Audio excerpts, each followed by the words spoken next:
Let's get more now on that mysterious disappearance of Nancy Guthrie, the mother of American broadcaster Savannah Guthrie. The 84-year-old has now been missing for more than a week, and authorities believe she was taken against her will.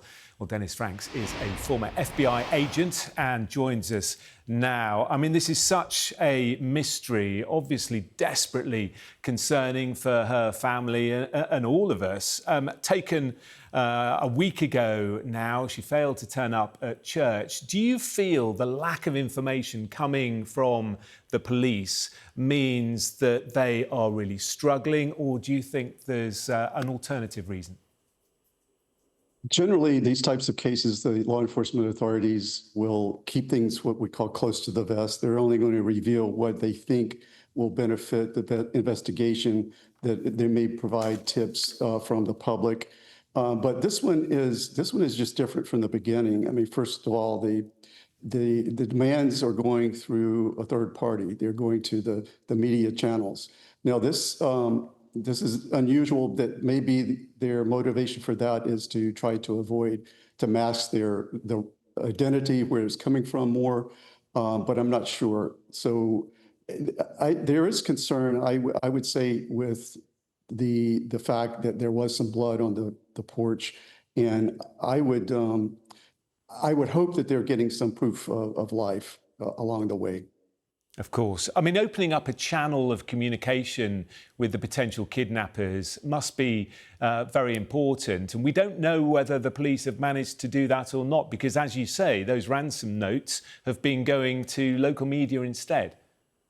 Yes, it's usually important that the communication be from the kidnappers to the victim's family, and sometimes negotiators, will get involved, from police or the FBI in particular.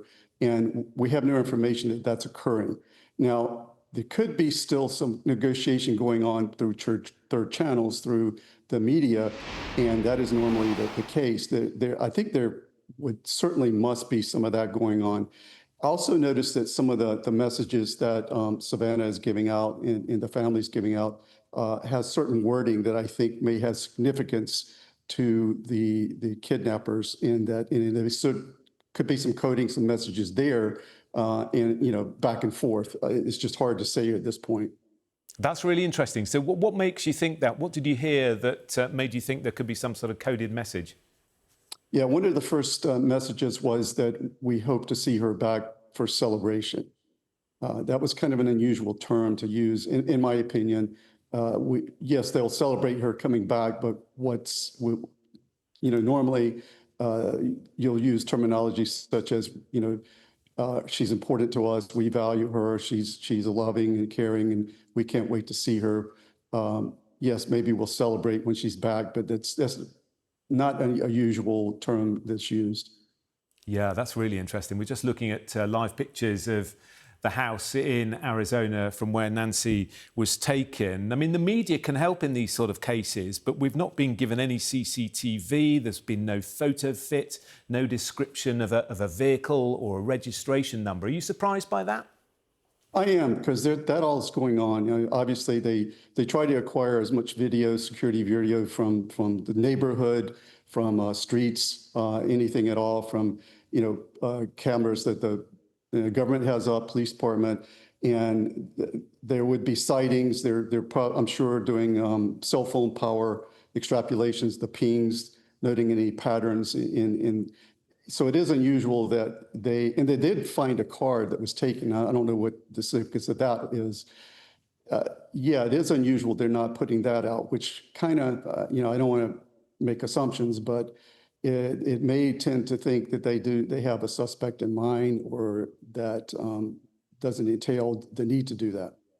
Yeah, let's hope so. And finally, how often are kidnaps resolved successfully with the return or the rescue of a victim? I would say, I don't have the statistics in front of me, but I would say usually about 80 to 90% of the time they're resolved successfully. Now, in this case, they are offering to provide the reward, the ransom demand, which is not always done, but it can be done. And in most kidnappings that are done, foreign kidnappings, say in South America, the ransom is paid is usually negotiated down. So that is, something that is kind of standard. It's, whether it's successful or not, we'll see. But in this case, it's probably called for to go ahead and pay the ransom as long as they have the assurances that they will get, her mother back, which is, heartbreaking, obviously. Yeah, obviously, and we all hope for some good news, and hopefully when that comes, we can get you back on to discuss that. Dennis Franks, for now, former FBI agent. We really appreciate your time. Have a good day.